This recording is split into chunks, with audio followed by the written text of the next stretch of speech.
જય હિન્દ, જય ભારત, જય માતાજી।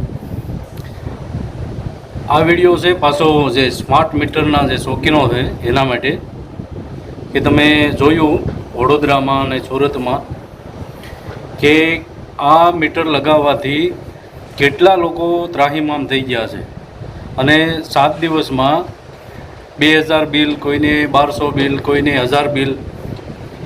અને પાછું આ મીટરની ખાસિયત એવી છે કે આને રિચાર્જ કરવું પડશે। જેમ આપણે મોબાઈલનું સિમ રિચાર્જ કરીએ છીએ, મોબાઈલ રિચાર્જ છે તેવું આમાં રિચાર્જ આવશે। અને છેલ્લે કંઈક વાત સાંભળી છે ત્યાં સુધી 350 સુધી ડ્યુ બેલેન્સ થશે, ત્યાં સુધી ચાલુ રહેશે અને પછી તમારે રિચાર્જ કરાવવું પડશે। પણ જે ભણેલા ગણેલા છે એનો તો વાંધો નથી, પણ ગામડાના જે અભણ માણસો છે અને જેને મોબાઈલ વાપરતા આવડતું નથી અને જે સાદા ફોન વાપરે છે તેનું શું? હવે 200 રૂપિયાની જે દાઢી કરે છે અને પોતાનું ઘર હંકારે છે અને પોતાનું જે જવાબદારી છે 200-300 રૂપિયામાં આખો દિવસ માણસ મહેનત કરે છે, તે લોકોનું શું?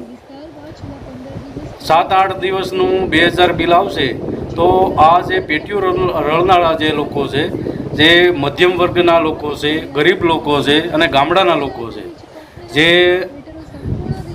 ભણ્યા નથી અને જે શિક્ષણથી અભાવિત છે, આવા લોકોનું શું?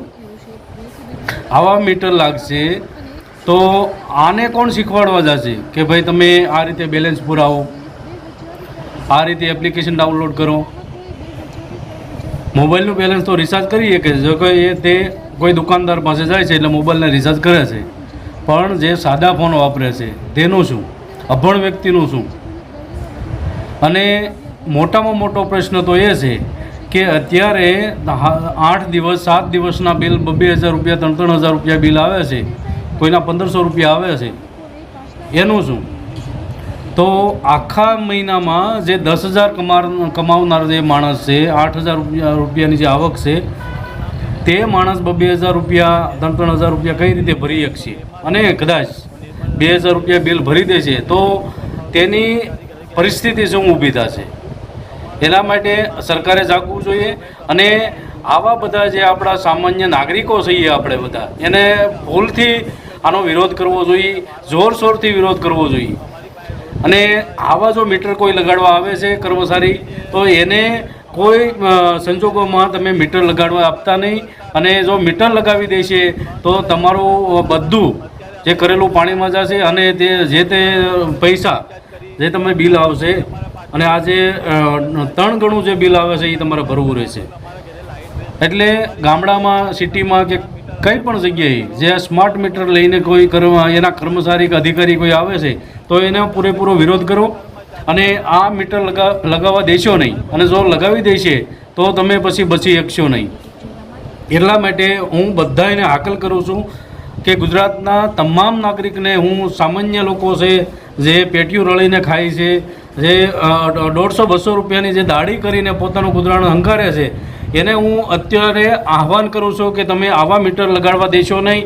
અને ગામના સરપંચોને, ગામના સદસ્યોને હું મારી વિનંતી કરું છું કે આવી જે ટીમ આવે છે એને તમે સરપંચ થકી અને કોઈ તમે સભ્ય થકી એને સરપંચની ટીમ થકી તમે આને બંધ રખાવો અને ગામમાં ગરવા દેશો નહીં। અને આવા મીટરને જે લગાડવા આવે છે એને કાયદાકીય રીતે પગલાં લઈ અને તમે એને બંધ રખાવો, કોઈ ગામમાં ઘૂસવા દેવામાં।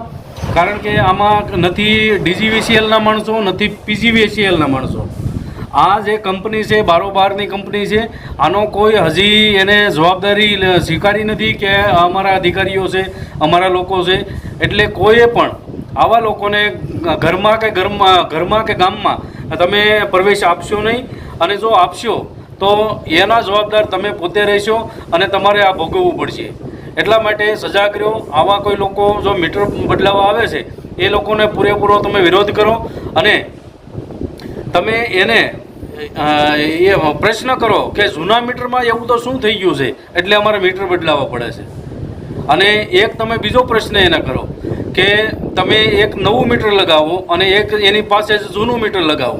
બેયમાંથી 1 મહિના તમે જુઓ, 1 મહિનાથી વીજળી તમે વાપરો, એમાંથી કેમાં ઓછું આવે છે અને કેમાં વધારે આવે છે તે તમે જોઈ જુઓ. અને જે બંને મીટર જૂનું અને નવું, જે સ્માર્ટ મીટરની વાત કરે છે અને જે જૂના મીટર આપણે જે લાગેલા છે, બંને મીટર એકસાથે લગાવવાથી કેમાં કેટલો ફરક આવે છે એ બધા જણાઈ જાય છે. એટલે માટે તમે આવા લોકોને ખાલી પ્રશ્ન કરો કે અમારે જૂનું મીટર અને નવું મીટર તમે 1 મહિના પૂરતી લગાવો, જેમાં અમને ફાયદો લાગશે તેમાં અમે સહમત રહીશું. અને જેમાં માનો કે સ્માર્ટ મીટરમાં જો અમને ફાયદો લાગશે તો અમે સ્માર્ટ મીટર લગાવવાની તમને પરવાનગી આપશું. પણ બંને મીટર લગાવવું પહેલાં, અને બંને મીટર લગાડી અને તમે સરવાળો જોવો. એટલા માટે આજ હું આ વિડીયો બનાવ્યો છું.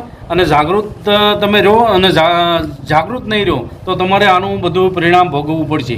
જય હિન્દ, જય ભારત, જય માતાજી.